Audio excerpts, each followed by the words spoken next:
Grange का क्या अर्थ होता है ये आज की इस वीडियो में सीख लेते हैं। ग्रेंज एक ऐसा वर्ड है जिसका इस्तेमाल कई तरीके से किया जाता है और कई इसके मतलब निकलते हैं।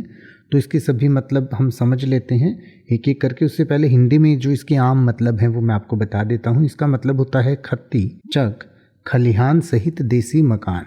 तो इंग्लिश में इसको और डिटेल में समझ लेते हैं ताकि इन वर्ड्स का मतलब आपको समझ में आ जाए। In agriculture a grange is a farm और agriculture settlement often associated with a particular organization और ग्रुप। यानी कि ग्रेंज जो है वो एक एग्रीकल्चरल सेटलमेंट हो सकता है और जो किसी ग्रुप का हो, यानी कि जैसे मान लीजिए किसी कंपनी ने अपने एक खेत का सेटअप बना रखा है, यानी कि वहाँ पर खेत भी है, मकान भी है जिसमें फसलों को रखा जाता है, या ऐसी कोई स्टोरेज भी है, तो उस सेटलमेंट को हम एक ग्रेंज कह सकते हैं।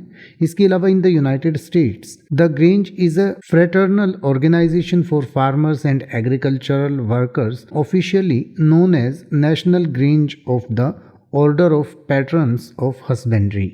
यानी ये जो यूनाइटेड स्टेट्स में है, ग्रेंज नाम से एक फ्रेटरल ऑर्गेनाइजेशन भी है जिसका पूरा नाम अभी मैंने आपको बताया, national grange of order of patrons of husbandry. इसके अलावा in architecture a grange can refer to the country house और estate particularly one associated with a large farm और रूरल प्रॉपर्टी। यानी कि गांव में खेत में बना हुआ कोई छोटा मकान, जिसे हम आम भाषा में ढानी कह देते हैं, जो खेत में बना हुआ हो, तो उसको भी ग्रेंज कहा जा सकता है। ब्रिटिश इंग्लिश में बात कर लेते हैं तो a grange can also be a term of granary और स्टोर हाउस ऑफ ग्रेन। यानी कि ग्रेन को स्टोर करने के लिए जिस जगह का या जिस कमरे का या जिस स्थान का इस्तेमाल किया जाता है उसे भी कई बार ब्रिटिश इंग्लिश में ग्रेंज कहा जाता है। तो इस तरीके से ग्रेंज के बहुत सारे मतलब बनते हैं।